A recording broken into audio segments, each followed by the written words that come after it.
on our electoral interference and criminal activities in Canada by agents from the Government of India study, pursuant to Standing Order 1082 and the motion adopted on October 22nd, 2024, the committee resumes its study.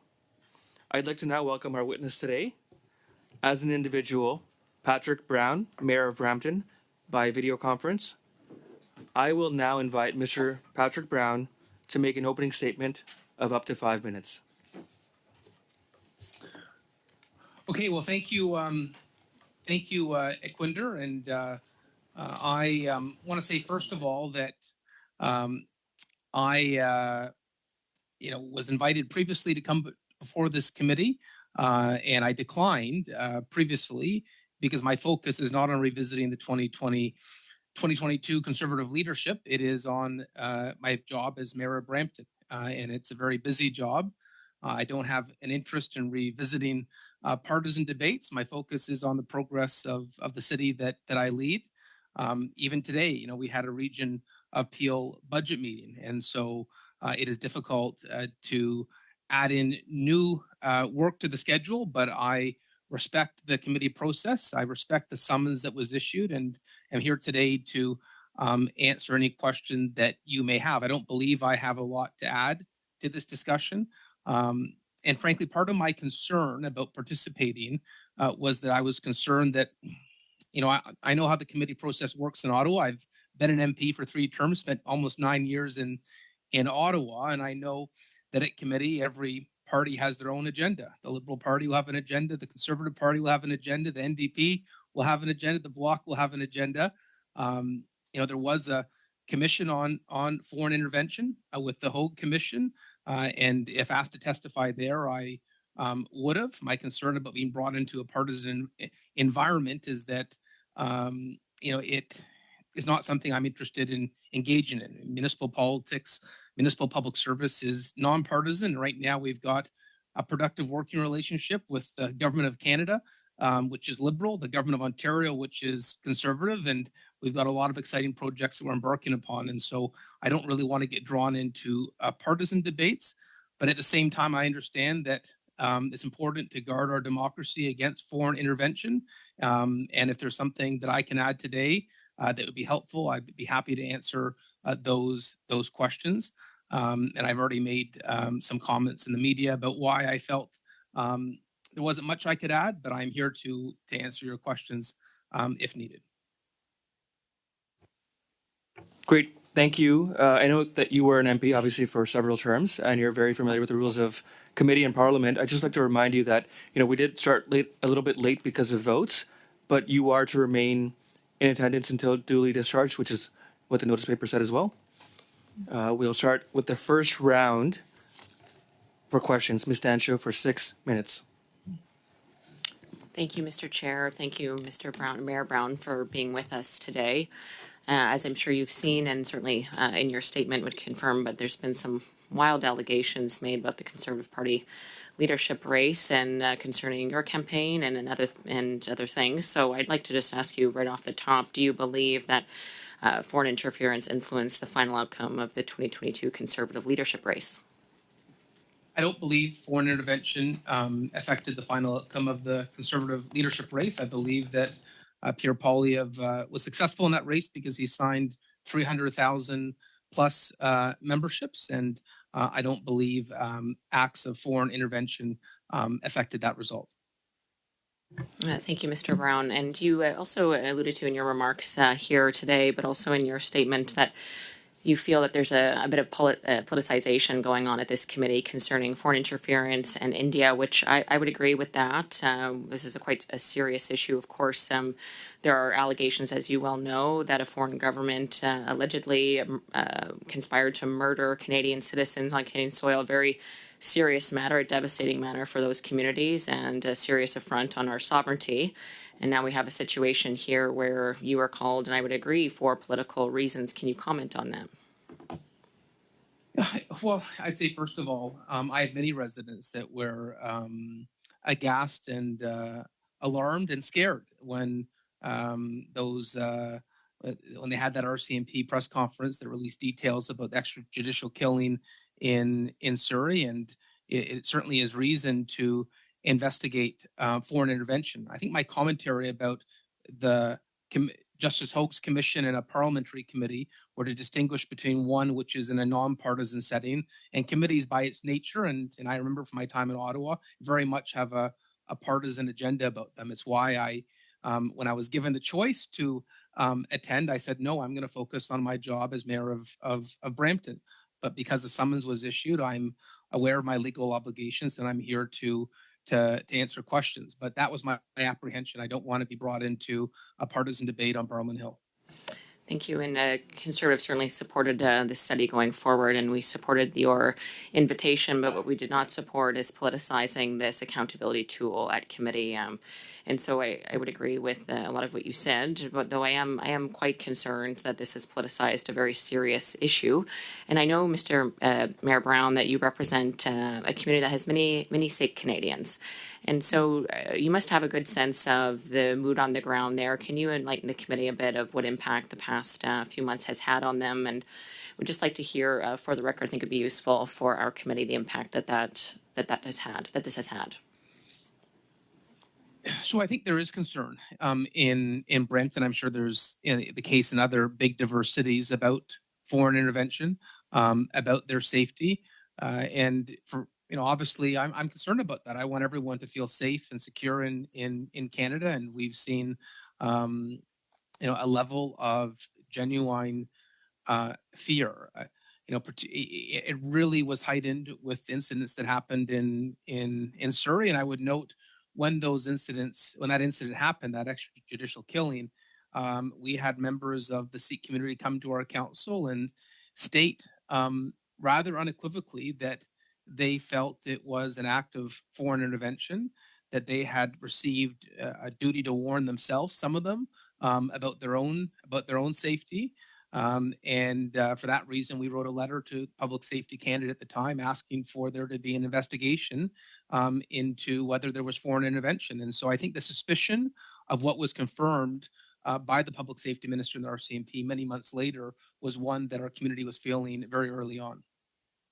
Thank you. And we've heard that from witness testimony as well, that they've been sounding the alarm, the community, for many years, and have had those duties to warn and really no other supports, unfortunately. And again, I'm quite concerned about the impact that this has had on the community. I think we all are, frankly. But really, I think regarding your presence here today, are you under the impression that you outlined it really well. The Justice Hoag Commission, a very serious affair. This committee now is supposed to be a serious matter looking into this, and yet it seems that the Liberals have politicized it. So do you feel that the Liberal government perhaps has failed to protect the Sikh community and others from foreign interference? Well, I'm not going to wade into a partisan assessment here. My goal in public service municipally is to be nonpartisan so that I can work with everyone in the best interest of Brampton. What I would say is I think governments at all levels of all partisan stripes could do more to address foreign intervention. I don't think it is something that is a failure of one party or one level of government. I believe that we can all do more to guard against foreign intervention and protect our residents, and I include municipal government in that. We've had to take some steps recently to protect places of worship from conflict, and so I think we all need to learn from the news and incidents and the revelations that have been presented before us, and see what we can do to protect our residents. Thank you, Mr. Brown. And again, I know that you're taking this matter very seriously and the impact it's had on your community and for Sikh Canadians across the country. The Conservatives are deeply concerned about the impact it's had, and certainly the gross affront it's had on our national sovereignty. And we feel certainly that the federal government, the Liberal Party, has failed to prevent it, and that's on them. Thank you, Mr. Brown. I believe my time is up, Mr. Thank you, Ms. Sancho. I have Ms. Stamoff for 6 minutes. Mayor Brown, thank you so much for joining us today. As a former municipal councillor, I hear you on municipal politics being nonpartisan. I want to start off just by making clear that you were invited and summoned to the committee not because we think there was any wrongdoing whatsoever on your part, as was implied by the Conservative Party. We actually had heard that you may be have been a victim of foreign interference, and that's why we felt it was important for you to be here today and to share your testimony. You may also be under an NDA with the Conservative Party, and as you know from your many years as an MP, when you come to committee, you are protected by parliamentary privilege and are expected to tell the truth. So I know I don't have to remind you of that, but I do sincerely want to thank you for being with us here today. In the statement that you put out, you talked about the inquiry that was going on, and you note that the National Security and Intelligence Committee of Parliamentarians cited India's alleged interference in a Conservative Party of Canada leadership race. I'm just wondering, can you speak to your understanding of that interference, and do you believe it was your campaign that was targeted? So I share a few comments. First of all, I'm not under any NDA that prohibits me from speaking, and to certainly understand my obligations here today. I believe that there is a level of foreign intervention that has been around for a long time, and I don't believe foreign intervention altered the outcome of the 2022 Conservative leadership race.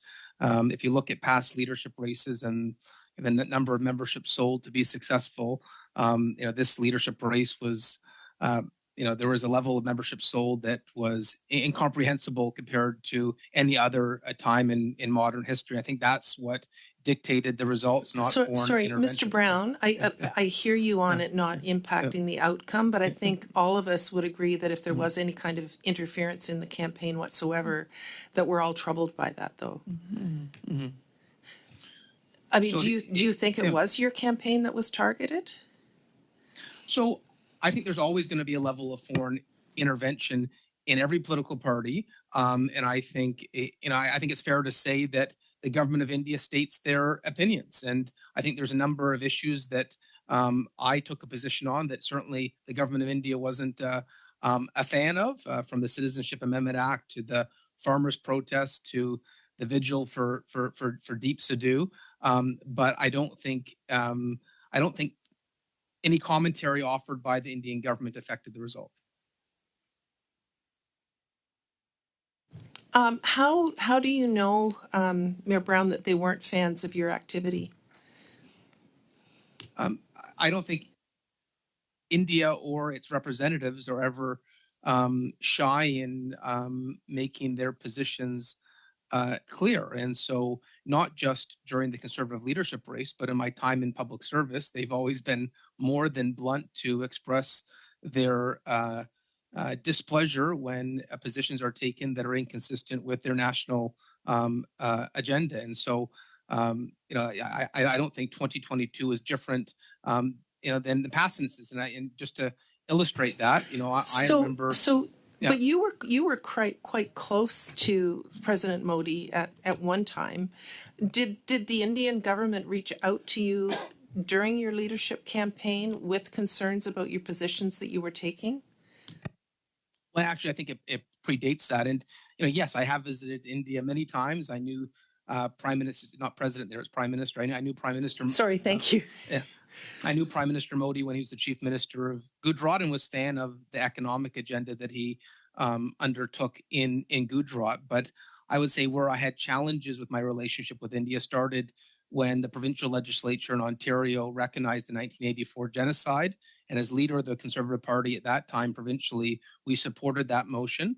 And so the Consul General and the Canada India Foundation expressed displeasure with that support of that recognition of 1984. And so, I would hear directly from the Consul General and hear directly from the Canada India Foundation. They were upset with the position I took. And so for them to express a position was not new. And there's been many other instances like that. Thank you. And thank you for correcting me on Prime Minister. Do you, during the time of your leadership campaign, did you have anybody from the Indian government reach out to you, though? Not during the leadership campaign. I think the relationship by that point was already very strained.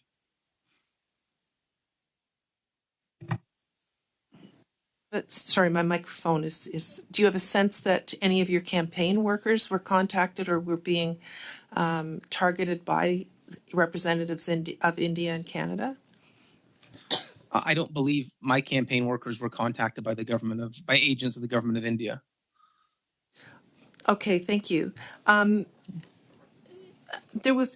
only have 15 seconds left. I think I'll leave it for my colleagues to finish up, but I do thank you for being here and sharing your testimony with us. Great. Thank you, Mr. Fortin, for 6 minutes. Merci. Thank you, Mr. Chairman. And good day, Mr. Brown. Welcome to our committee. Mr. Brown,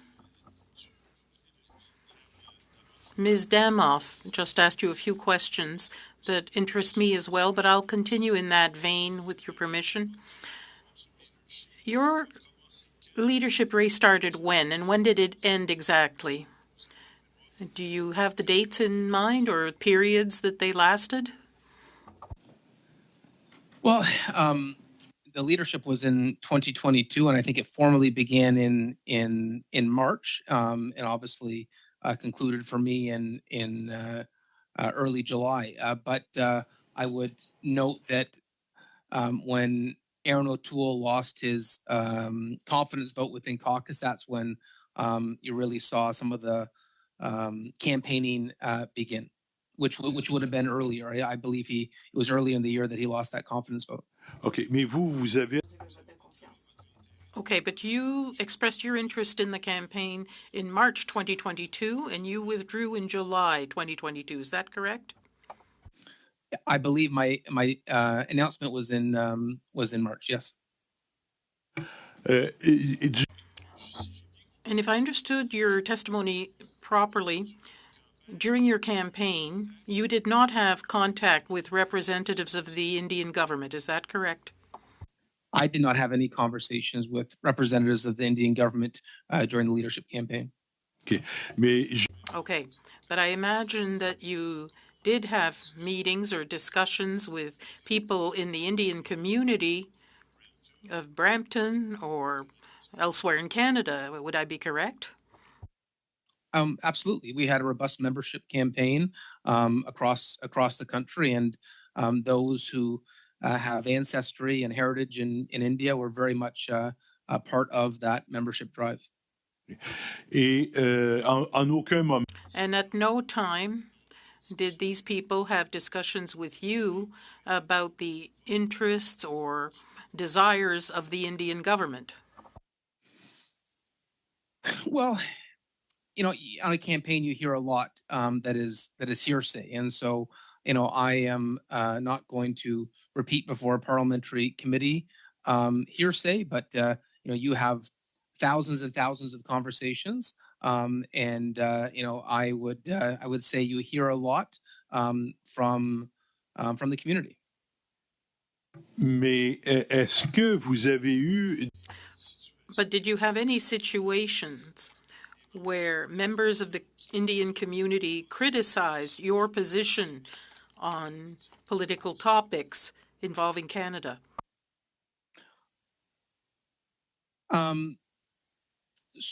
Certainly, I would hear about criticism of some of the positions that I had taken. Et est-ce que ces critiques-là allaient dans... And were those criticisms aimed about what the Indian government wanted, or was it completely banal, anodyne? No, I would say the criticism that I was hearing from members of the community related to positions that I had taken, and at the time it was on the heels of a very large farmers' protest in India, which Brampton City Council were some of the first voices in Canada to support, and of course we had a widely publicized vigil for Deep Sidhu, who was one of the heroes of the farmers' protest that I attended that caused. Merci, Mr. Brown. Thank you, Mr. Brown. I don't want to rush you, but you know how things work here. I have very limited time. So I'd like to hear from you. Are you aware of the percentage of the population that is Indian in your city of Brampton? I think the community that has their ancestry in India is quite large in Brampton. It would be the largest segment of our population, as it is a growing segment of the population in Canada. Si je vous disais 25% ou à peu près, est-ce que If I was to say 25% or so, would I be close? I would almost say that the assessments are probably underestimated. I don't think we have an accurate gauge on the population of the city of Brampton in any recent census. I hear public census numbers that are 700,000, but we have some estimates that it is over 900,000. And largely due to immigration from India. So the numbers could be much larger than you suggested. et les membres de la communauté sikh, And members of the Sikh community, do you have any idea what the percentage of that population is? The largest segment of there's large populations from India in Brampton, but the largest community in Brampton from India would be those of Sikh background. donc les problèmes ou les Therefore, the problems or the issues that happen in India between the Sikh and the Hindu community, that's your daily bread. You must hear about it a lot in Brampton, or am I wrong?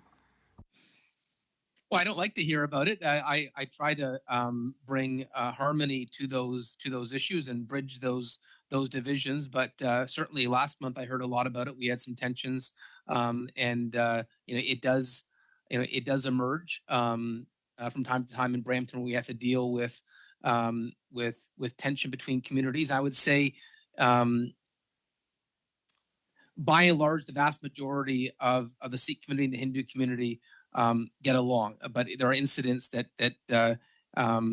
damage that sense of unity. Mon temps est écoulé, je vous remercie. My time is up. Thank you, Mr. Brown. Great. Thank you, Mr. McGregor, for 6 minutes. Excuse me. Thank you very much, Mr. Chair. And Mayor Brown, I'd like to echo the comments of my colleagues to thank you for being here with us today. I appreciate your comments that you sincerely believe that the results of the leadership race were not affected by foreign interference.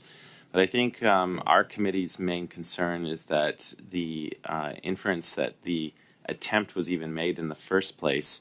As you know, there was that reference in the NSICOP report. And we also know that, CBC's Radio Canada spoke to 5 anonymous sources from your campaign who individually and separately provided specific examples of how the Indian government was pressuring members of your campaign to not sell memberships, to make sure that you weren't invited to specific events. Now, I've never been in a leadership campaign myself, but I have been through 3 elections, and generally the staff try to insulate the candidate from the inner workings of a campaign office. But, if something's going wrong as a candidate, you can always kind of sense it. So I guess my question to you is, we have these allegations from these 5 anonymous sources who were a part of your leadership campaign. They have provided these specific examples. For you as a candidate, could you ever corroborate that? Were you ever aware that there was this undercurrent of inappropriate pressure being applied from agents of the Indian government? Well, if you want to ask me about any aspects of that article, I could do my best to answer that honestly. Okay, so what about the pressure to not sell memberships? Can you comment on that? So a lot of what I heard was indirect, and I don't think it's fair to repeat hearsay. But in some limited examples, I would hear directly that it was. I'm not sure you would use the word foreign intervention. It would be more. And I think right now that the whole discussion of what is appropriate for a consul general and inappropriate, I think that assessment is still being determined. But I would hear, one example would be, the consul general says, "Did you see what your friend did? He was at Deep Sidhu's vigil. How can you explain that?" And so it would be more posing questions to sort of highlight some of why they did not support positions that I had taken. And I would note in the case of the Deep Sadu vigil, I had attended every vigil in my city that occurred at City Hall, and when there was grief in the community and grieving, that I tried to share in that in that sorrow. And your campaign was ultimately disqualified before you had the ability to come to an actual vote to be on the ballot as a candidate. Would you have any reason to believe that the Indian government was in any way involved with the disqualification? I have no evidence to that effect. And is it correct, Michelle Rampel Garner, who is a currently serving member of Parliament, she was the co-chair of your campaign, is that correct? Correct. Do you know, or are you able to inform this committee as to why she suddenly departed? So I read in a CBC article that she departed because of foreign intervention. I don't believe that was the case. When I spoke to Michelle directly, she was very clear to me that the reason that she was departing was to run for the provincial leadership to replace Jason Kenney. At no time when we talked about her departing the campaign did she ever say it was because of pressure from the Consul General. Where I think this may be where I think this is rooted it from is much earlier, not when she left, but it would have been, and this is a long time ago. This is 2022, and I'm swamped with work and events, and so I don't remember the exact dates correctly, but we had a conference call that would have been 4, 5, 6 weeks prior to that, where there was concern from MP Garner about some of the language that I was using, and in Gajoras and the membership drives, there was concern from I believe the Consul General directly to the MP that I used the word Sikh Nation, and so we had a conference call how to deal with that concern and instead of using. Oh, sorry. Thank you. Sorry to cut you off, but time is short, as you're very well aware. Just in my last minute, Mayor Brown, if you're a leader in your community, obviously, if the Canadian Security and Intelligence Service and the representatives of the federal government were to offer you the clearance necessary to receive a briefing, as a leader in your community, would you take that to better serve your community, to be better aware of the potential threats that might be posed there? Well, I do get an annual briefing from CSIS. They offer that to big city mayors, and I've taken those briefings. The actual clearance necessary to take a deep dive. I would accept that clearance and would welcome any additional information. Okay, thank you. Thank you. We'll move on to the second round. Mr. Lloyd for 5 minutes. Thank you, Mayor Brown, for being here today. And I think your statement that you gave before this committee and again today really speaks for itself. But I just want to confirm, given the partisan nature of this committee, do you believe that the Justice Hogue Commission, which has access to all the confidential information that is available, is really the appropriate forum to be dealing with the kind of questions that we might have here today? I would certainly agree with that. Now, you have stated in your written statement that was sent out that you've not been contacted by Justice Hogue or the Commission. Does that continue to be the case to this day? Yeah, I have not been contacted by the Commission. So, given the fact that Justice Hogue and that Commission has access to all of these top secret confidential documents, they know what the NSICOP report said, and they didn't deem it necessary to invite you or to seek your feedback at the Commission or to even summon you, as is in the case of your committee. Do you think that you really have any evidence that you feel will advance our study into this study? And I think that's a question you'd have to ask that commission of why they didn't ask for my testimony. But as I said, I don't believe I have any personal evidence to add.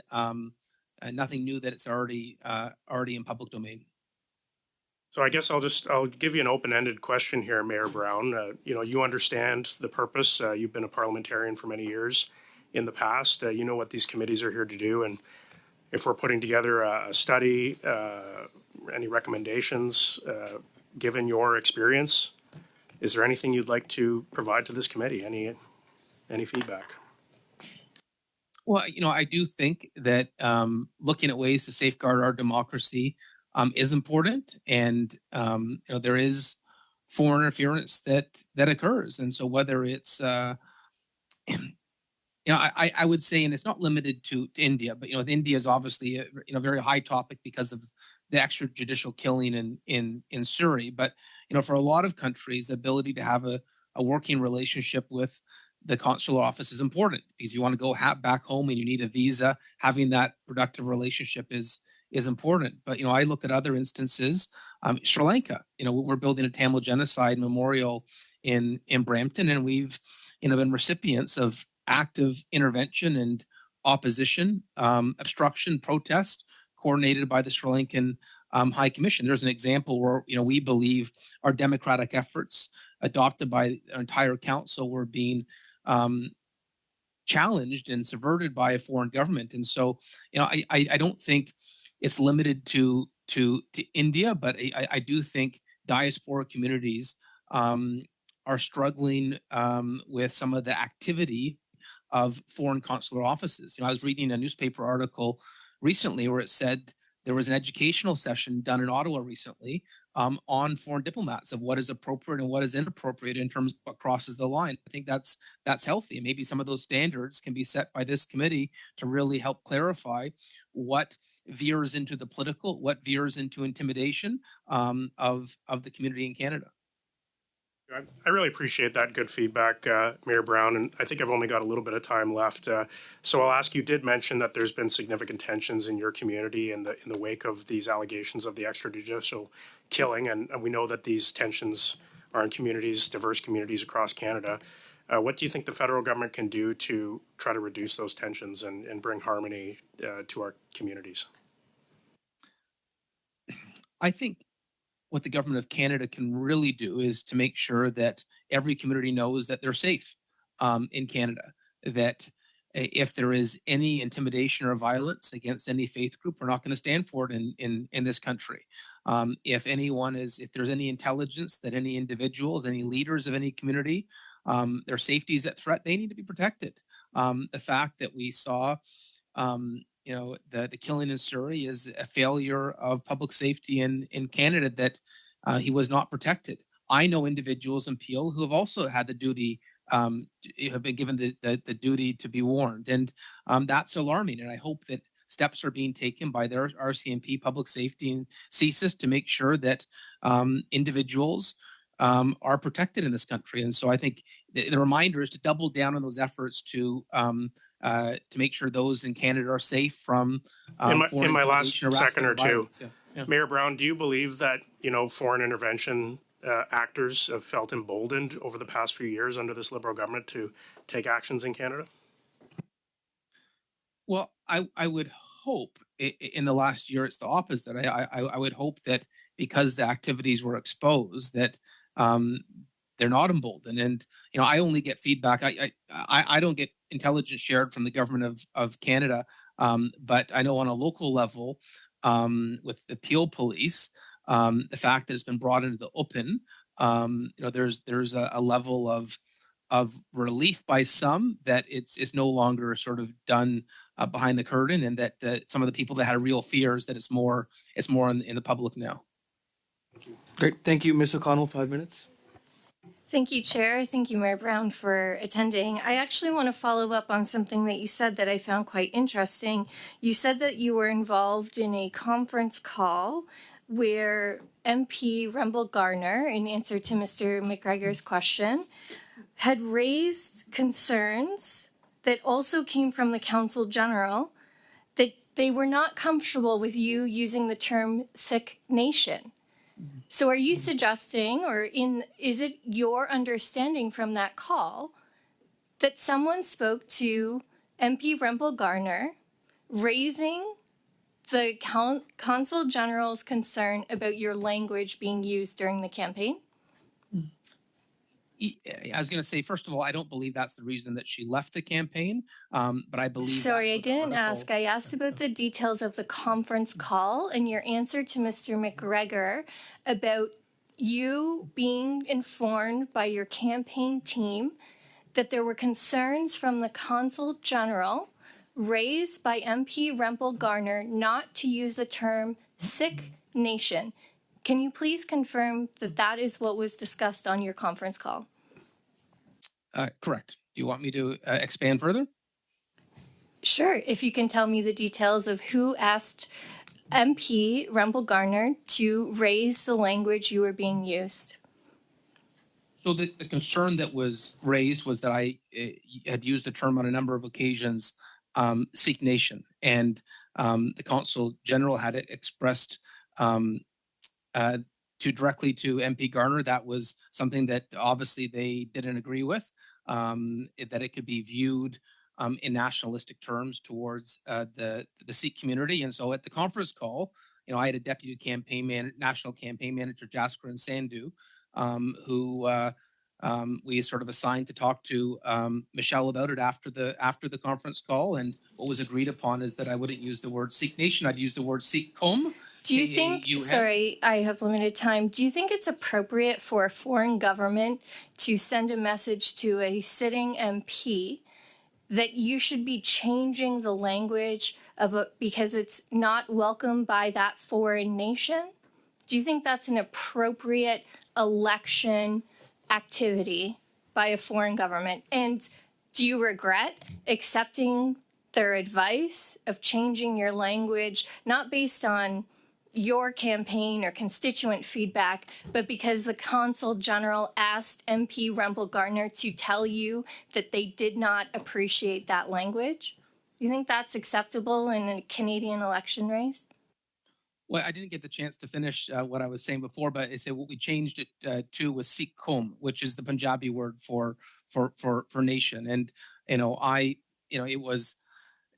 Thank you. But my question was around, do you think it's appropriate for a foreign government to ask a sitting MP to speak as a co-chair on a leadership race, to raise their objections to your campaign, not based on constituents, but based on that foreign government's opinion? Do you think I think that constitutes foreign interference pretty clearly? Foreign interference doesn't matter about the outcome. It's the intention to have that foreign government influence the actions in Canadian elections. Do you think that that was an appropriate action for a foreign government in a Canadian election? I certainly think that the consul generals in India have been more robust in their opinions than some of us would be comfortable with. Thank you. Thank you. I'm glad you had acknowledged that's not something you're comfortable with. So you mentioned also earlier that you said that the Indian government, through the Consul General, had expressed displeasure previously with your positions on things. How specifically did they express displeasure? Did they, as articles are reporting, did they suggest that they were going to speak to volunteers about not signing up voters for you? Did they uninvite you from attending events? Did they suggest that they would provide funds and campaign support to other campaigns? How exactly did they show displeasure? So I've never had a direct threat like that from the Indian government. So it's never been something as direct as saying, we're not going to, we're going to raise funds for someone else or tell people not to sign up memberships. But in previous occasions, when there's been positions that I have taken that the government of India doesn't support, I would hear directly from the Consul General that don't you think why they don't support it. Don't you think as an elected member, the only people that your position should be, the feedback you should be hearing from are the people that actually elect you? Well, I would say what is the greatest determination for me is what's the best interest of my residents and to do what is in their best interest, to fight for what is in their best interest. But I would say it is not unusual in Canada to have consul generals from multiple nations that are very vocal in their advocacy. Do you Thank think you, it? Ms. O'Connell. We'll come back to you. Mr. Fortin for Duminete Demi. Thank you, Mr. Chairman. Mr. Brown, along the same lines of questioning, is there anyone else in your entourage who intervened to pass messages on to you that came from the Consul General or the Government of India? So, that would probably be the only example where we had a discussion about a concern directly from the Consul General. It would be concerns that were raised to me were more policy based on positions that I had taken. Et quels sont ces... And what are those other interventions? Do you have any examples in mind? I have a long history with India, as I chaired the Parliamentary Association for 9 years. But in terms of more recent examples, when they passed the Citizenship Amendment Act in India, which I thought was discriminatory towards Muslims, I had responded to a press inquiry about, and I had said that I didn't support it.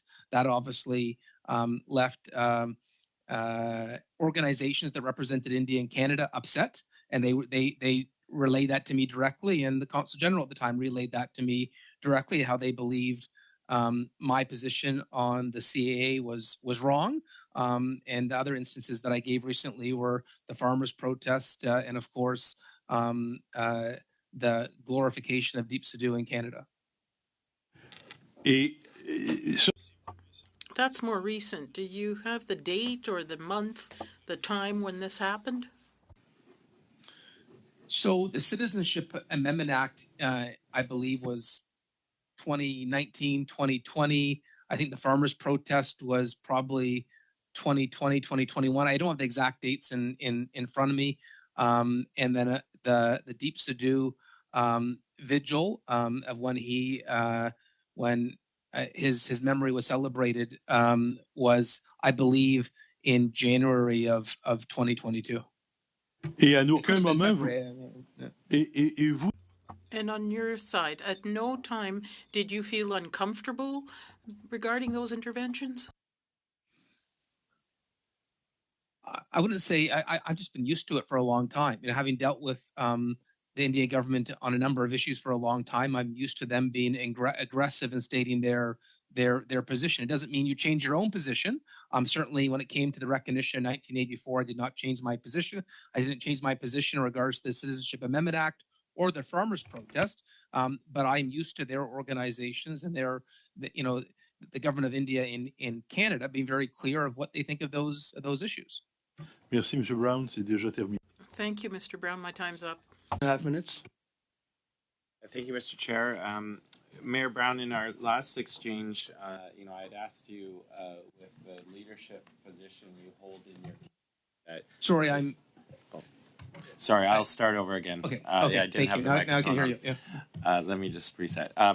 In our last exchange, I had asked you, because of the leadership position you hold within your community, that if you were ever offered to have a specialized briefing on foreign interference from the federal government, from CSIS officials, that you would take that.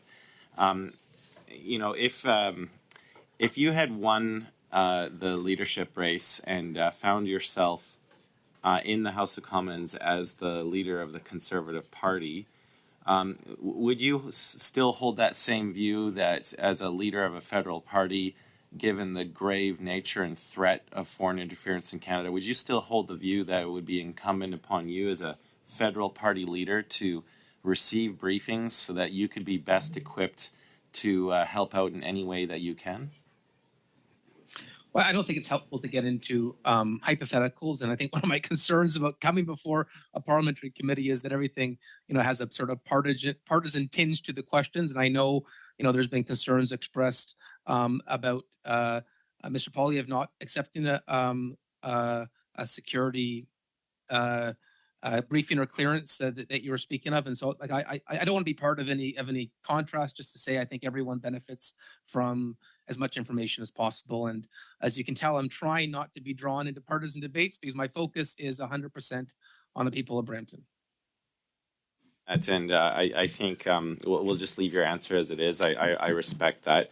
I guess maybe I'll end with this. I only have a minute left, but you are very well aware of the threats that are being posed currently in Canada, specifically from the government of India. We certainly have other foreign adversaries who are doing their utmost to foment dissension and unrest in Canada and interfere in any way that we can. Maybe I'll just give you another opportunity as a mayor of a very large urban center with a very highly like a high population of racialized Canadians. What is your hope on maybe some of the recommendations you'd like to see this committee have in the federal government? We just want to look for more opportunities where we can collaborate at all political levels to make sure that we have a united front in confronting this very real threat to Canada. Well, I think it's fair to say that diaspora communities in Canada are concerned. And so what is the consequence of foreign intervention? What is the consequence if a consul general crosses the line or goes into the gray? I think, in the example of the extrajudicial killings and the dispute, in the extreme case, you see a diplomat removed from Canada. But what safeguards are there for instances that may be less definitive? And so I think there needs to be clarity in terms of what is appropriate conduct in Canada and what isn't. And I think there's a lot of foreign intervention that is in the gray that I think would be helpful for my residents, and I think many Canadians, if it was made more clear of what is not tolerated in Canada. Thank you. Mr. Motz, 5 minutes. Thank you very much, Chair, and thank you, Mayor Brown, for being here. I just want to follow up on a line of questioning that my colleague, Mr. Lloyd, asked you about Commissioner Hogue. Now, as you are aware, Commissioner Hogue, the commission was set up and all parties agreed to that to investigate the foreign interference in our democracy. You also indicated in that line of questioning that, and you confirmed in your opinion that the commission is the appropriate forum to deal with that with this issue. Now, you've also stated that you have not been contacted by Justice Hogue, and as Mr. Lloyd was asking the question, I guess I just want to clarify. Justice Hogue had access or has access to all unredacted documents from CSIS in regards to this matter of foreign interference. Do you believe that the commission would have made contact with you should there been any evidence from any source, any intelligence whatsoever, that your campaign or the campaign of any conservative leadership, 2022 leadership candidacy race was involved or had some impact on foreign interference? I think that's a question best posed to Justice Hogue, but if asked to attend, I think that would have been the appropriate forum to attend, and I would have attended. But as I've said publicly before, I don't believe I have any new information myself to be added to this discussion, an investigation that isn't already in the public domain. I wanted to get into kind of the political end for you civically. As has been indicated, Brampton has grown dramatically over the last decade or more. And what I've been struck by is, you are not immune to violence there. On November the 3rd, there was some demonstrations that occurred at both a Hindu and a Sikh temple. And, the town or the city of Brampton was forced, in my opinion, to approve a bylaw prohibiting these nuisance demonstrations anywhere near places of worship. Now, I appreciate this is not the first occurrence that happened there, but what precipitated the city of Brampton from pursuing this sort of approach? So, the goal of this bylaw was to make sure that there's a right and wrong place to protest. And my goal in introducing that bylaw was that places of worship should be safe spaces, and that whether you go to Gajora, a mandir, a church, a synagogue, a mosque, everyone should be able to go and pray free of violence, intimidation, and harassment. I know we have a constitutionally protected right to protest in this country, but we also have a charter protected right to religious freedom. And I think too often that right is trampled upon. And if you are, and there's legitimate protest, and if you want to protest the government of India, you can protest the government of India. I just don't want to. If you want to protest the government of Russia, you want to protest the government of China, you have that right. I just don't want to see anyone who is on their way to prayer circumvented in their efforts to do so. And so in our bylaw, I thought we took the right balance. We protected the right to prayer.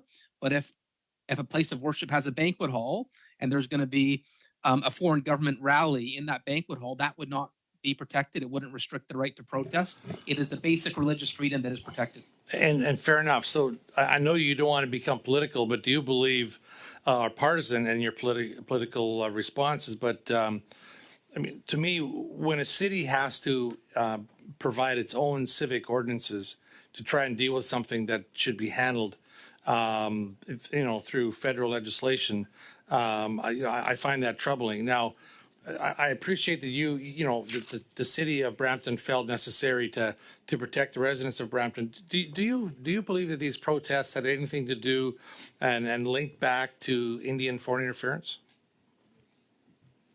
So the tensions have been heightened ever since the RCMP revelations about the nature of the extrajudicial killing. And so a lot of the protests are linked to you'll hear organizers of the protest say their opposition is that they're not protesting the Hindu community, they're protesting the Indian government. And there's been responsive protests where they're protesting at a Gajora. And so what I found is that it simply just got out of control, and we needed better guidelines. And so protesting a foreign government is a legitimate protest, but these counter protest and protest against each other in front of a place of worship, it just it created an environment, an ecosystem that was ripe for ugly behavior, and unfortunately, that's what we saw. But I go back to what I said before, and that's that, the incidents where there was violence were a very few. There was very few examples, and they were bad actors, and they've since been charged, and hopefully they face the full consequences of the law. 99% of each community is kind and respectful of our laws. Great. Thank you. Thank you, Mayor. Mr. Garrettson for 5 minutes. Thank you very much for being here today, Mr. Brown. I don't have a lot of time, so I'm going to be precise, and I would request that you do the same in your responses. Before coming to this meeting today, did you receive any contact from Pierre Poilievre's office or any of his staff, or anybody that might be associated with him in regards to your... I did not speak to Pierre Poilievre or any of his staff. In preparation for today, today's meeting. In preparation of today's meeting. My second question. So when we get to the CBC, there are 5 individuals who are high up in your campaign who specifically said that Ms. Rempel-Garner was contacted by foreign diplomats and encouraged not to participate in your campaign. Are you telling this committee that you're unaware of that? So the nature of the conversation... Just a yes or no, Mr. Brown. Were you aware that any of them contacted her asking her to withdraw from your campaign? Not withdraw from my campaign. So the allegation that is made by these 5 individuals, you are claiming to be false. Yes or no? Yes or no? What you asked me to assume that those 5 people made that allegation. I'm not sure they did. Well, I mean, if you don't trust the CBC, the CBC says that they did. My question is very direct. 5 individuals came forward that were part of your campaign in senior positions in your campaign and said that Michelle Rempel-Garner, who is one of your co-chairs, was asked by a foreign diplomat to withdraw her support from your campaign. And you're saying that you're unaware of that. I don't believe that she was asked to withdraw her support. I think it was about the language I used. So we have established by what you've said here today that MP Rempel Gardner was in contact with consulates, foreign consulates, the Indian consulate, and that she did relay that information to you. So do you believe, personally, your own belief, that she was contacted by the consul and asked not to participate in your campaign? I don't believe she was asked not to participate in my campaign. I think she was the recipient of an angry phone call over the language I was using. So you don't believe what those 5 individuals in your campaign said? Well, I think you'd have to speak to those individuals yourself because that's not something that I have heard. So we've established that she's been in contact with the Consul General. You've already said that. You said that she's even relayed information to you from them. But yet we're to assume that it's unlikely that she was also contacted and asked not to participate in your campaign. And even to the extent that there was a conference call that she participated in where she said the same thing. Is that correct? Yes, it was never brought to my attention that was, she was asked to leave the campaign. What about your 2017 Ontario campaign? Vikram Singh, why was he, in your opinion, disqualified? So I'd say that was a nomination contestant in Hamilton, Dundas, Ancaster, and he was someone the Indian government obviously was not supportive of. He wasn't disqualified, though. So in that in that nomination, I understand that there was a settlement, and you probably signed an NDA there as well. I would remind you that you're not subject to that NDA while here at committee, and you are protected by privilege. In your opinion, was there any reason to believe that Vikram Singh was disqualified based on a foreign diplomat or foreign entity encouraging him to be disqualified? So I believe the Indian government is very vocal in candidates they believe are worthy of support and those that are not. Vikram Singh was not someone that they supported. When you say worthy of support, you believe that they're worthy of support on Canadian soil? Correct. Yeah. Okay. So, and by your own admission, you already said that they acted often these consul generals act in an aggressive manner, and that they do not make you comfortable. I mean, if that's not foreign interference, then what is, Mr. Brown? Well, I think you're paraphrasing. No, I'm actually not. I'm actually quoting exactly what you said. You said, quote, they did not make you feel comfortable. And you refer to their engagement with you as aggressive. How is that not foreign interference? I think certainly some of their actions are in the gray. Thank you. Thank you, Mr. Garrettson. We move on to the third round now. Ms. Dancho for 5 minutes. We'll come back to you, sir. We have 2 hours.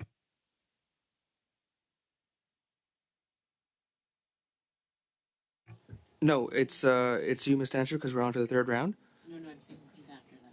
Oh, then Liberals. And Then Mr. Fote. Yep. Round 2. Okay. All right. Thank you, Mr. Brown, for your testimony so far today. Again, I know you represent quite a diverse community, and you've expressed today that there has been, to put it in my own words, what you said, like anxieties in that community, concerns in that community. Do you feel, and again, if I'm thinking about foreign interference and thinking about foreign governments and intimidating Canadians, we seem to be seeing this from perhaps the Indian government. We're seeing this from the Chinese Communist government. We're seeing this, frankly, there's many governments that seem to be intimidating various Canadians and various diaspora communities. Do you feel that the federal government bears any responsibility for the level of that interference that we're seeing in various communities, including many in Brampton? So I think that question has been posed in a similar manner already, and my response was, I think we can all do more locally, provincially, and federally to guard against foreign intervention and make sure Canadians feel safe in Canada and are not victims of that intimidation or influence. What do you think the federal government could be doing, if anything? Well, I think part of the starting point is a clear education on those who are serving as diplomatic representatives in Canada of what is appropriate behavior and behavior that is inappropriate with the laws we have in Canada. Clearly, there are diplomats that need that education. Mm-hmm. And certainly, as you well know, we've had a quite a serious situation. Of course, allegations that individuals in Canada were murdered in connection with a foreign government, notably India, and the purposes of why you're here today, just in the conversation of India. And then, of course, we had the Prime Minister get up in the House of Commons in quite an unprecedented manner and call out the Indian government, make these allegations. And then a few months later, the situation seemed to escalate quite considerably, where the RCMP had provided duties to warrant to various individuals. I believe almost a dozen individuals were told that their lives were under threat from alleged connections to the Indian government out to get them. We saw this happening in the United States as well. So, certainly I think objectively the federal government's actions have failed to prevent a lot of this, given it escalated, in fact, after the Prime Minister took that action in the House of Commons. Are you getting the sense that your community is feeling safer over the last few years or less safe? Once again, I feel that I'm trying not to be drawn into the partisan debates that occur in Ottawa, but I would say there is a level of there's a sentiment that residents are concerned. Diaspora communities are concerned. I do think it's helpful, though, that the information was put into the public domain. I think sometimes when you hear diaspora communities saying that they were targets of foreign intervention, they felt helpless. They felt that they're being treated as if their allegations were crazy. I think the fact that it's been brought into the mainstream is helpful, and so I do think it's helpful that allegations were made public and legitimized. Okay, thank you, Mr. Brown. What are you hoping to see out of the Justice Hope Commission? Anything that you think may be helpful for your community or others that are experiencing foreign interference and threats in Canada? Well, I know there's a lot of the Justice Hope Commission work that is done in camera, and if there are examples of foreign intervention where foreign actors have subverted our democracy, intimidated Canadians, harassed Canadians, hopefully they're held accountable and that we have safeguards that are put into place that would prevent that type of action. Thank you, Mr. Chair. That's all the questions I have. Great. Sancho, I have Ms. O'Connell for 5 minutes. Thank you, Chair. Thank you, Mayor Brown. Following up on some of your testimony already, you did mention that MP Rempel Garner talked to you and relayed the message. In fact, it changed your campaign language and your explanation. It's my understanding. My Punjabi is not great, but I do know that the change didn't mean Sikh nation, it meant Sikh community. And so, in fact, the language around or the concerns raised did in fact change the outcome of messaging from your campaign. But you mentioned the angry phone call that Michelle Rempel Garner received.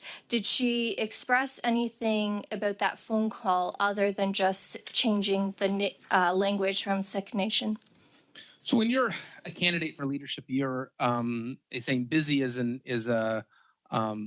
understatement. And so when incidents are brought up, you try to deal with them as promptly and as quickly and swiftly as you can. In that case, it was Harkirat Dada, who's a lawyer, and Jaskar Sandhu, who were assigned to speak to.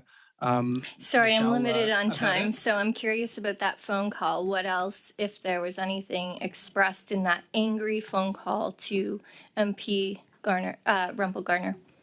Well, and I was going to say you should speak to Jaskrin or Harkirat about that, because they were the ones who had to spend 45 minutes on a phone going over it. And the way it was explained to me, and like you, I don't speak Punjabi, but it was explained to me from Jaskrin that both terms meant the same thing. And so we were not losing, we were not diminishing the sentiment that we're trying to share of allyship. Yeah. Thank you.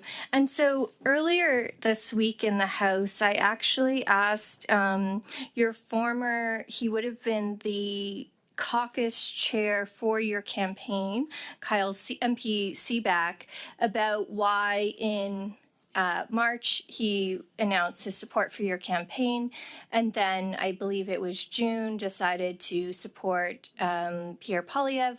Fine, that's his right to do. But I asked him the question why, and he said he was friends with you for over 20 years, but that he didn't share your vision for Canada. Did he ever tell you what part of your vision for Canada he didn't support? So that's a question you'd have to ask Kyle. I did, but did he ever tell you he no longer, because at one point he shared your vision for this country, and a few short months later he said he did not share your vision for the country. I'm wondering if he ever told you that, why, and in particular, was it anything about your position on things like going to some of these memorials, on some of the things that, as you said, were upsetting the Indian government? I'm curious what he told you. I don't believe he never shared that with me. I think it would be the quick answer. And I would say, one thing that Kyle and I talked about a fair bit was my opposition to Bill 21. And so, I think being a former Brampton MP, Kyle was also close to some of the communities that I worked with. So he never told you why he was leaving? He never said it was because of any disagreement on vision or any foreign lobbying. Yeah. So what he said to me in the House the other day about not sharing your vision, I guess, is unfortunately news to you after a 20-year friendship. That's sad, I think. But I guess politics is a challenge for friendships like that. So I want to get back to some of the other things that have been stated. My colleague, Mr. Gerritsen, brought up the 5 individuals that are anonymous. So fair enough, you may not know who they are, but there was a suggestion that there was a specific conference call that you were on where issues were being raised about India's displeasure with your campaign, and the concerns around not selling memberships or encouraging people to not sell memberships. Are you saying that you were never part of a conference call where these issues were discussed? Part of the conference call that I was part of related to the use of the term Sikh Nation, not about selling memberships. And then you mentioned earlier to Mr. Gerritsen again in the Ontario leadership campaign and the in this instance, the Indian government making it very known when they don't feel, quote, of a worthy candidate. Did you become an unworthy candidate to the Indian government? And so it wasn't the Ontario leadership in 2017. The Ontario leadership was 2014, 2015. I think what Mr. Gerritsen was referring to was nomination campaigns. Fair enough. But did you become an unworthy candidate in the eyes of the Indian government in your federal leadership campaign? I think that's a question you'd have to ask the Indian government. I can't analyze their sentiments. But in your opinion, you said you knew your relationship was quite strained. How did you know that unless they expressed it to you? It certainly didn't express it to me during the leadership campaign, but I know, from the years probably 2016 to 2022, there was a number of issues that caused friction, and I mentioned those issues already in my responses. Thank you. And in preparation, thank you, Mr. Connell. We're a little bit over time. Compromis, Mr. Fortin. As promised, Mr. Fortin for 2.5 minutes. Thank you, Mr. Chairman. Mr. Brown, I was listening to you, and I understand that you've understand the issue of foreign interference. You made a distinction between the right to protest and disagreement on different issues in Canada. That's freedom of expression in Canada. And you said interfering in activities in a temple is not acceptable. And that's a type of interference, really. So I'd like to hear your views about the fact that at some point you had decided as mayor of Brampton to fund a protest against Bill 21 in Quebec, the bill on secularism, and that the state should not get involved in religious issues, that each citizen should practice the religion of their choice as they see fit. You didn't agree with that legislation. That's your freedom of complete choice. But you decided to get involved in that debate and invest money of the city of Brampton to protest against the Quebec legislation. Isn't that a kind of interference?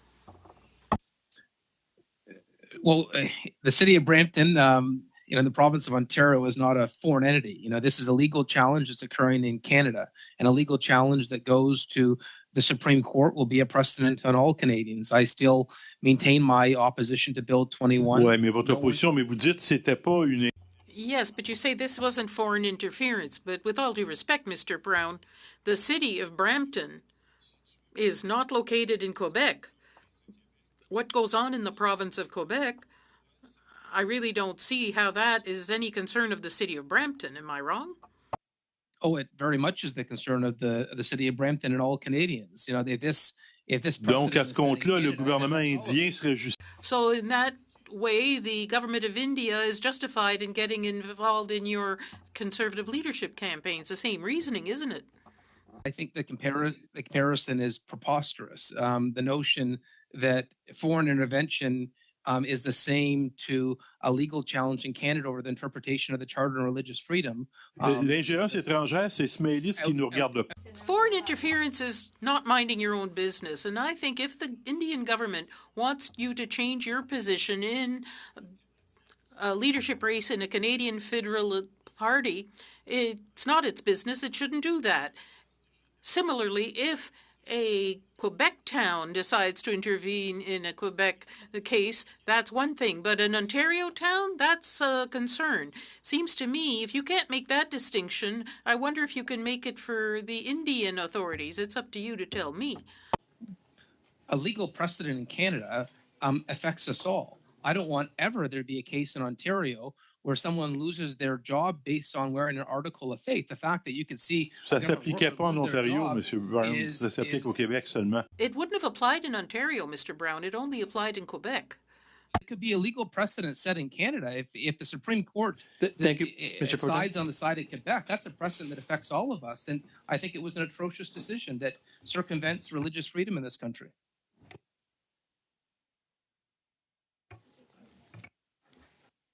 Yes, thank you, Mr. Chair.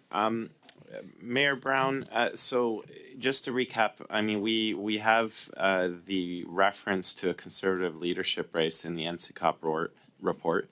There are those 5 anonymous sources who claim to have been a part of your leadership campaign talking about foreign interference.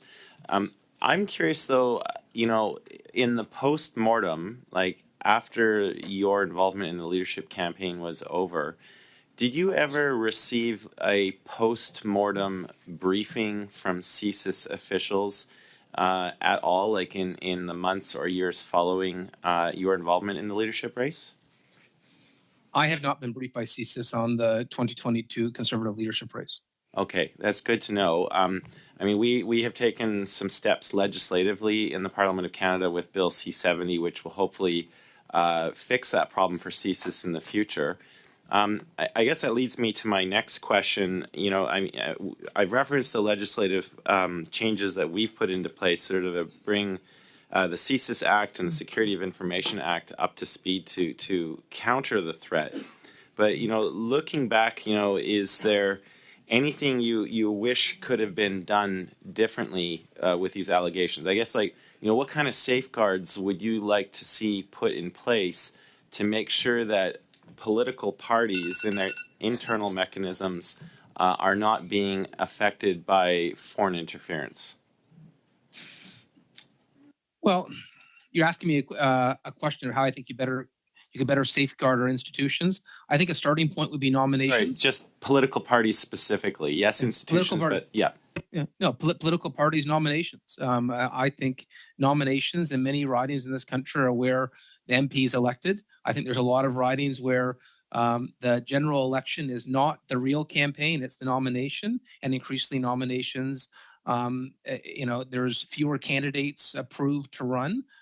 Sometimes only one candidate approved to run, and so I think if Elections Canada ran nominations, that would be an additional safeguard against foreign intervention. Thank you. I believe that's time, Mr. Chair. Great. Thank you. Mr. Motz, 5 minutes. Thank you very much, Chair. I appreciate your testimony so far, Mayor Brown.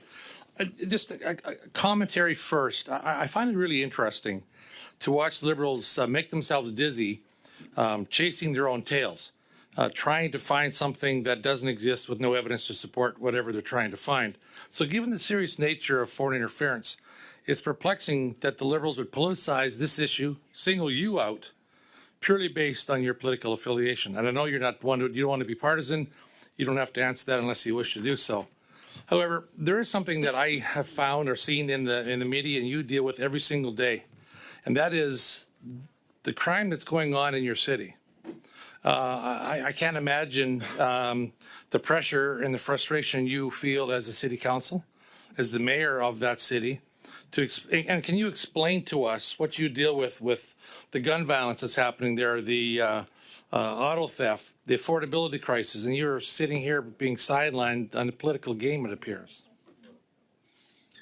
Well, I would say, I was very critical about the response on auto thefts in this country, but I'm a fan of not just criticizing, but providing solutions. And in terms of auto thefts, I was asking for scanners for shipping containers. We've now received the first 2 scanners, and so I'm helpful for that assistance. So I'm going to try to work with any party, any government to get results from my residents. And auto thefts finally are going down. So we made some progress by working collaboratively there.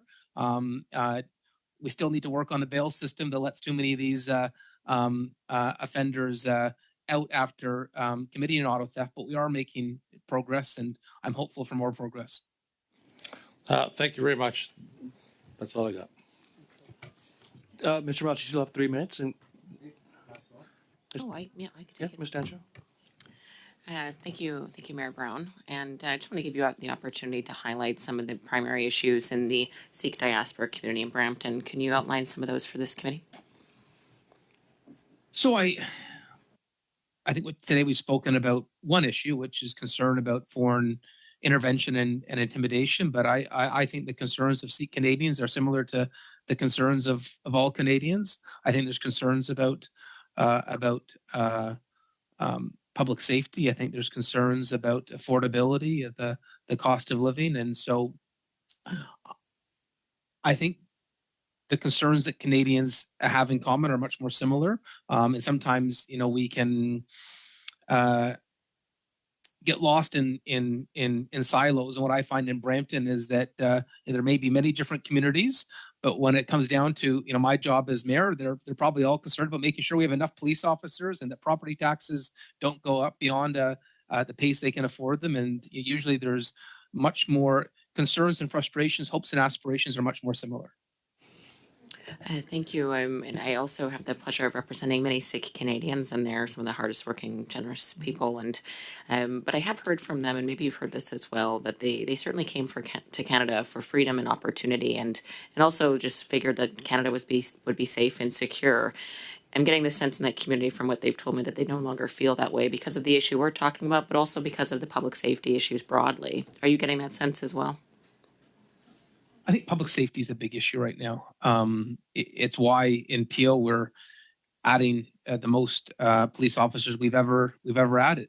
I think there are many tools in the toolkit that need to be used to address this. But one issue I think has alarmed Canadians of Indian ancestry is the issue of extortions. That's something we've struggled with. We've had in Peel Region since we set up our extortion task force 70 extortion attempts. We've made 23 arrests, and there is concern that some of the extortions are linked to foreign criminal entities as well. And so I think that's an issue that has in Vancouver, Surrey, Edmonton, and the Peel region alarmed and scared the community. Great. Thank you, Ms. Dancho. Move on to Mr. Garrettson for 5 minutes. Thank you very much. And thank you, Mr. Brown, for being here today and talking with us and being candid. One of the things that's developed out of Parliament, perhaps since you were here, is there seems to be a precedent that's been set to invite people or summon people before the bar of the House of Commons for not telling the truth. So it's always nice to have somebody who's candid here and who's willing to be honest and forthright. My question, I asked you when I started the last time about Pierre Poilievre or his office, any contact with you prior to today's meeting. What about the Conservative Party of Canada or anybody representing them or anybody relaying any messages to you? Any contact from anybody in preparation for today's meeting? So there's only two MPs I spoke to. I spoke to MP Doug Shipley, who is a personal friend, about a family matter. And I also spoke to MP Equinder here, who's your chair and someone that I've got great respect for, and is a local Peel Region MP. And more in case of both of them was more that you're coming to. And I'm super surprised. And I'm super surprised that Mr. Shipley's not here today. He's a member of this committee, yet he didn't even want to be Point here. of order, Mr. Chair. I don't believe that's in Yeah. order. No, that's only in the House. Don't believe that's in order. Did my I also corroborate what Ms. O'Connell just said. Having read the rules recently, it's a rule on the House floor, not in committee. who've stopped my time, I imagine. So, Mr. Brown, let's go back to some of the comments that were made by senior officials in your campaign. So one individual said, supporters from the Hindu community were being told that they were not allowed to sign up members for Patrick Brown by officials of the Indian consulate.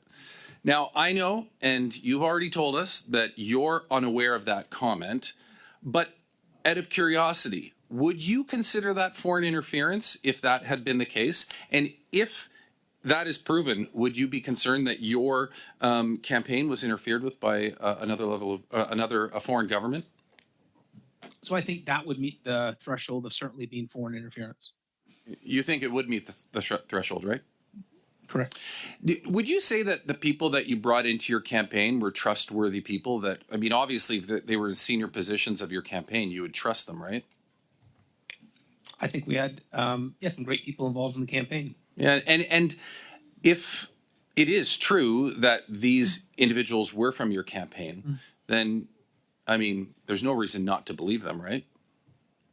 Well, I think you'd have to speak to them directly. And what I was trying to say... No, that's not what I'm asking you, Mr. Brown. I'm not asking you about speaking to them. I'm saying you trust the people in your campaign. You think that they're honorable people. And you if they say something, it should be believed. And I think you've already made that clear, correct? I think that's fair to say that I think they're good, trustworthy people. Yeah, something else that one of them said was, it was also made clear to organizers of events that Indian consulates had told them you can't invite Patrick Brown to these diaspora kind of events where the consulate is going to be involved. Were you aware that you were not allowed to go to events where the consulate was being involved? There was one event mentioned in that CBC article that I can share. I was disinvited to that event.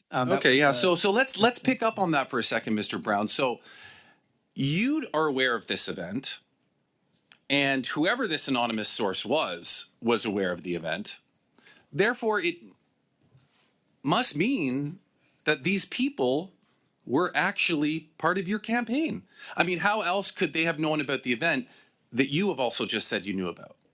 I mean, I think it's reasonable to assume that the sources were actually close and high up in your campaign. Would you not agree? I think in the case of that event, sorry, let me rephrase that. You've made it very clear that you trust the people in your campaign. They're aware of this issue, anonymous sources. You're aware of the issue because you just admitted it to us here. So therefore, the individuals that are being cited as sources by the CBC must have been close to your campaign. Would you not agree with that? What other conclusion could you possibly draw? I think you'd have to ask those sources. I don't know. I'm asking you if you draw the same conclusion as me. So what I'd say is I can answer any question about the incidents that were raised. And Yeah, I know, but I mean, like, just thinking about this, think about it for a second.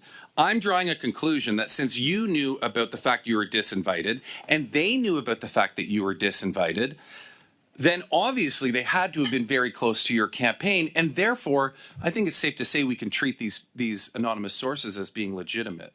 I mean, I think that that's a fairly easy assessment to conclude on. You must agree with that, right? You're asking me to agree with the assumptions you're making? Yes, I am. Would you agree? In the case of the event is, I think in the case of that event, there is a level of accuracy there. Thank you.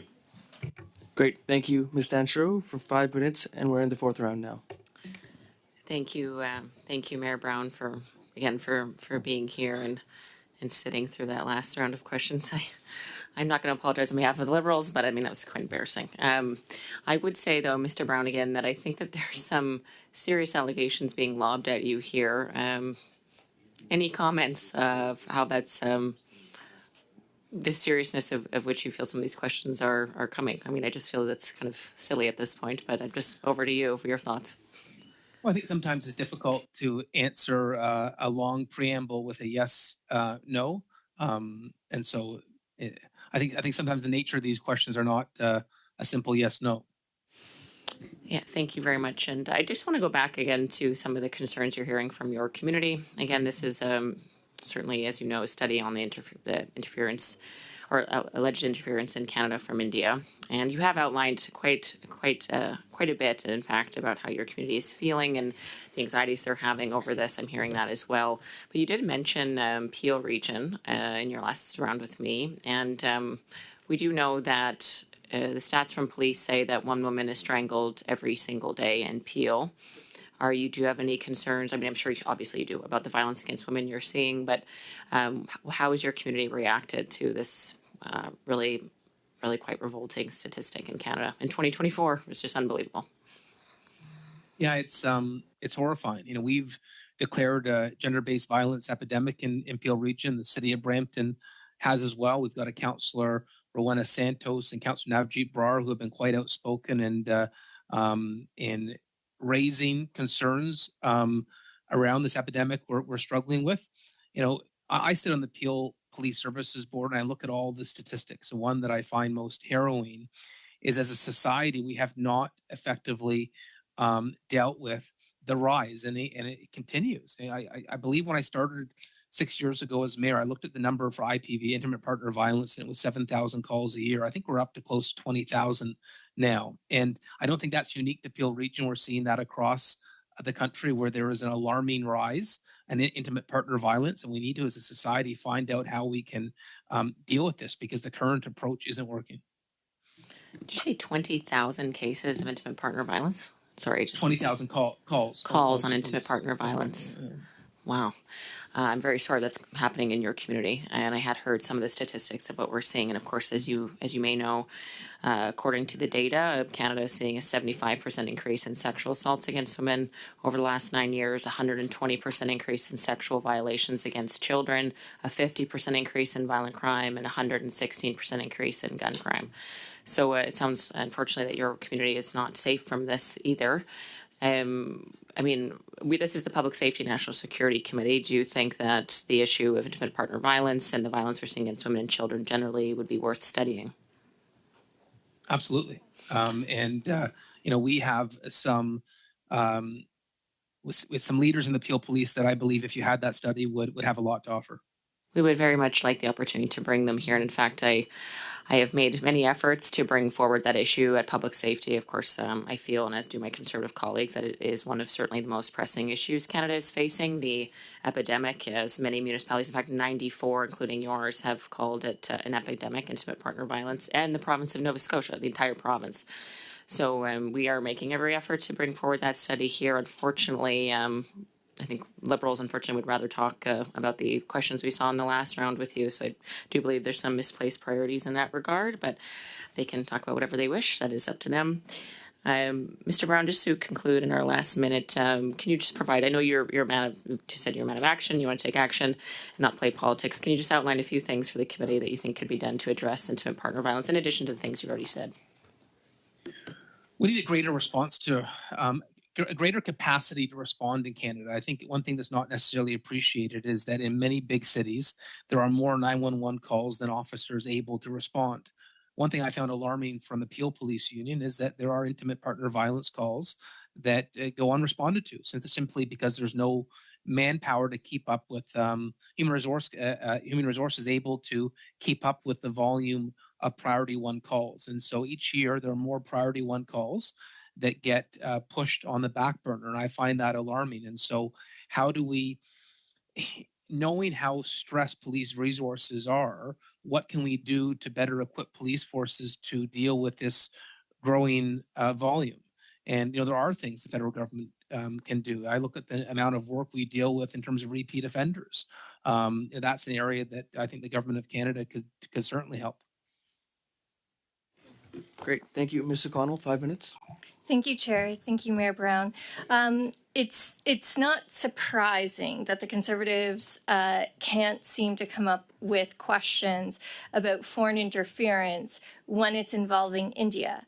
I sat through many studies on foreign interference where they thought this was the most important issue, but now when it's involving India, they can't even fill speaking spots on that. And you've confirmed today that a sitting MP, Michelle Rempel-Garner, was contacted by the Consul General in India. Just a 45-minute debrief of an angry phone call is how it was described, about terminology around sick nation. Your campaign that was expressed to you. Your campaign ultimately changed that language. You mentioned how some of these interactions have been aggressive, have not made you comfortable. And if it did, in fact, some of the allegations in the media reporting were true, you acknowledge that that would have constituted foreign interference. And Conservatives don't seem to be worried about that in one bit. I think that's pretty telling in itself. But getting to the questions to you, Mayor Brown, about something my colleague, Mr. Gerritsen, asked you, what specifically event were you invited to and then disinvited to in your community that you acknowledged was accurate? Yeah, it's the Republic Day event they have in January each year. Thank you. And when were you informed that you were no longer welcome at that event? I think it was probably about a few days before or a week before. It was, but it was in regards to I think disappointment over my attendance at the Deep Sidhu vigil. Who told you that you were no longer invited as a result of your attendance at because of going to the vigil? It was one of the members of the organization that ran that event. And did they mention to you that anyone had contacted them about, from the Indian Consul General, about their displeasure for you attending that vigil? No. It was the organization itself uninvited you for attending a vigil in the community?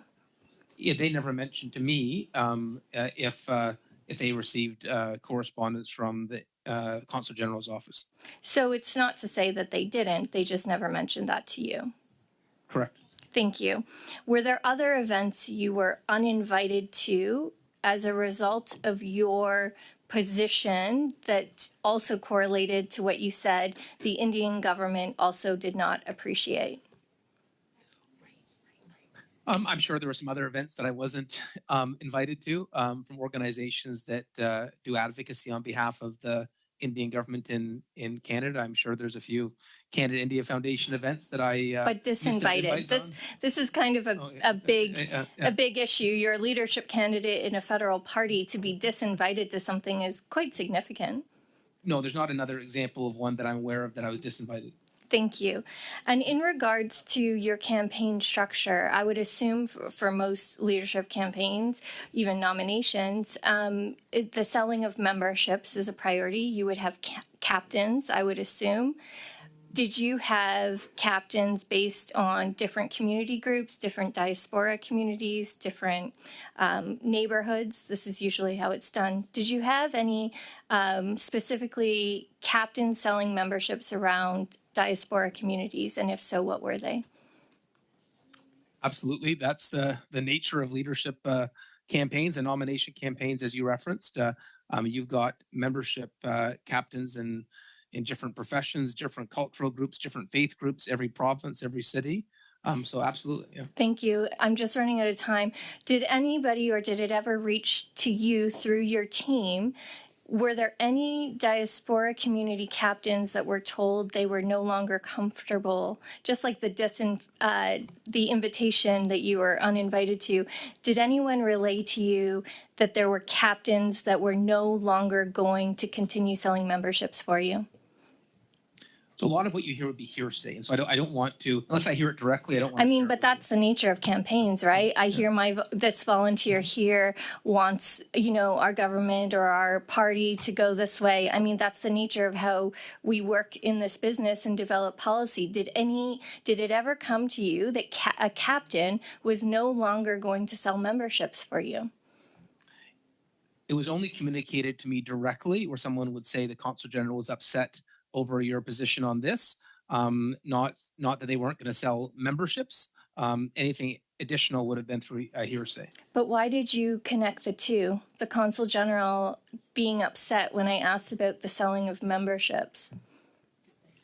Well, I guess the Consul General's upset. It might diminish someone's enthusiasm if they have a good relationship with the Consul General. I see. So I misunderstood. Someone came to you and said they were selling memberships, and they said the Consul General is upset. Never in the context of selling memberships, but it would come back to me that positions I had taken, the Consul General was not happy with. With members of your team, campaign team? Yeah, with people that were supporting me. Right. So the Consul General reached out to members supporting you and members of your campaign team saying that they were upset. Don't you think that is making it pretty clear their position? You don't have to say to someone, I don't want you to support this candidate because of X, Y, and Z. The implied threat is there when it's a person in a position of power like a Consul General would be. I think you just made a statement. Was there a question there too? Do you agree? I think the relationship with the Consul Generals is important for diaspora communities because of the ability to quickly access visas to visit your home country. And so that importance would be an implied threat that if a Consul General is unhappy and upset, that their support still to support a candidate that has made the Indian government upset could in fact implicate or affect a visa application? I think that's something that some members of the community would be concerned about. Thank you. Thank you, Mr. O'Connell. Mr. Forte, Dominate Demi. Merci, monsieur. Thank you, Mr. Chairman. Mr. Brown? What Radio Canada told us is the Indian government asked that people not support you, not sell your membership cards, not invite you to certain events, and undermine your campaign in a way. If all this is accurate, if your funding had been cut off, let's say if Indian representatives had made sure that people in the Indian community did not fund your campaign, do you think that would have been foreign interference? If that was the case, then yeah, certainly that would be foreign interference. OK. Et s'ils... Okay, if they had organized a campaign asking all communities, let's say there had been some kind of agreement between the Indian government and the Russian government, the US government, or whoever, and other foreign states had said, no, we mustn't fund Mr. Brown. We're going to ask people in our communities, citizens of our country who are in Canada, who originate from our country, not to finance Mr. Brown. Would that have been foreign interference in your campaign? Yeah, if a foreign government's telling people not to, donate or support a campaign, yeah, that would meet the level of foreign intervention. But you're getting to... OK. Et si, à l'inverse, ils avaient dit... And conversely, if they had said, we do encourage everyone to fund Mr. Brown so that they beat Mr. Poilievre, would that have been foreign interference? Yeah, foreign government asking to donate to a campaign in Canada, that would be foreign interference. Et vous, quand vous avez demandé aux And when you asked other mayors to fund the protest against Quebec Bill 21, which is not in Ontario, doesn't that meet the threshold of interference in an affair that does not concern you? It does concern me because we're in the same country. We're in the same legal system. Our et presidents que, affect que each other. diriez-vous si des villes And what would you say if Quebec towns decided to fund a Brampton citizen to contest your municipal bylaws? They could. We're in the same country, and if there's a precedent that we set in Brampton, OK, parce qu'on est dans, dans le même pays. Okay, because we're in the same country, you're telling me that you would agree that Vancouver, Montreal, Quebec City, Trois-Rivières, Toronto, whatever, Winnipeg, could fund a group of individuals in Brampton to have them contest your rules and bylaws. You'd agree with that? I do hope that Bill 21 is overturned in the Supreme Non, Court. mais est-ce que vous seriez d'accord avec... Je m'excuse. Yes, I'm sorry. I don't want to be impolite, Mr. Brown, but you know we don't have much time. I have a few seconds left. Would you agree? Yes or no? That Canadian laws affect us? Yes. That the precedent set in Canada affect us? Absolutely. Donc, vous invitez les maires des autres villes à... So you're inviting mayors of other cities to fund protests against your bylaws if they think it's a bad one. I just think everyone in Canada should support religious freedom and support our charter. Now, there's parts of our charter that you don't support. Then that's Ça n'a rien à voir, là. Je parle pas de... That has nothing to do. I'm not talking about support for the charter. I think my time is up, Mr. Brown. I must admit that your notion of foreign interference worries me a bit. Great. Thank you, Mr. McGregor. 2.5 minutes. Thank you, Mr. Chair. Mayor Brown, as someone who has had close relations with the South Asian community for quite a number of years now, I guess you would be intimately familiar that none of this is new for that community in terms of foreign interference specifically from the government of India. This has been going on for decades. Would you agree? I would agree. Yeah. You also have a unique experience here, I think, which is pretty helpful to this committee because not only have you had a long relationship with the South Asian community, but also in your elected life, specifically as a member of Parliament. You know, you mentioned your involvement with the Canada-India group, and you have had relations with members of the Indian government. I guess with that knowledge that you have, why do you think we've seen this recent escalation in terms of like the violent criminal acts that have happened on Canadian soil? Do you have any inkling as to like what has happened on the ground in India, which is lending itself to increased violence here on Canadian soil, more extortion, more threats, more blackmail, etc.? I wish we had an answer to that. It's alarming and has obviously damaged this relationship between Canada and India. And maybe another question is, I know you're having these important conversations with members of your community in Brampton about, you know, how we can find ourselves out of this peacefully, how we can repair relationships, and make sure that we build a solid foundation of trust, mutual respect, and so on. What do members of your community say to you in terms of like what the path forward is for the government of Canada in its relations with India? I think there is a diversity of advice, and so I think the feedback I get is probably similar to the feedback you're getting in Ottawa. But you know, I would just say that if there is criminal actions taken on Canadian soil, they need to be taken seriously, and there needs to be accountability and justice for those actions. Okay, well, I'll end by thanking you for your appearance at the committee today. Great, thank you. Mr. Lloyd, 5 minutes. Mayor Brown, picking up from a previous discussion, you had said that you believe that one of the ways that we can counter foreign interference is by exposing it. And you had said, in the wake of this extrajudicial killing, that our alleged extrajudicial killing, that exposing it was an important way to deter foreign interference. And I think we all want to see in this country that foreign interference doesn't happen in the first place in our country.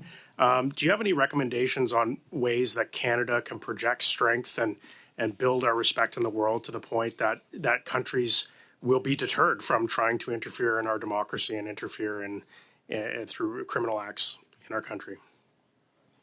Well, I would suggest, and this is your domain in the government of Canada, but I believe if there is criminal activities that are taking place that are at the behest of foreign entities, they need to be made an example of, prosecuted to the full extent of our laws. We can't allow Canadians to be victims of foreign interference. And in the case of what happened in Surrey, that's just the fact that happened on Canadian soil is unbelievable. Does it shock you that the suspects in the Najjar killing were out on bail for previous possession of weapons? I've been a public and longtime critic of the bail system in Canada. I believe there are far too many loopholes and it's a broken system. And I'm not saying that today to be partisan. I've been saying this for a very long time.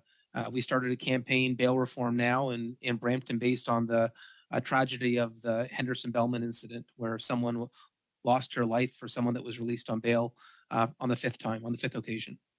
I agree. It's absolutely a disgrace what we're seeing, where repeat violent offenders are being just given bail routinely to go out there and recommit crimes. And I think, tying into this study on foreign interference, I think, would you agree, and I think you did in your statement, that by having a robust criminal justice system that not only captures and prevents these violent repeat offenders from committing crimes, but also keeping them behind bars where they belong while they await trial, if they are deemed a serious threat to the community, which these individuals, I believe, were a serious threat to the community, that would be a deterrence for foreign governments seeking to use, international gangs to commit extortion activities, commit murder in our country.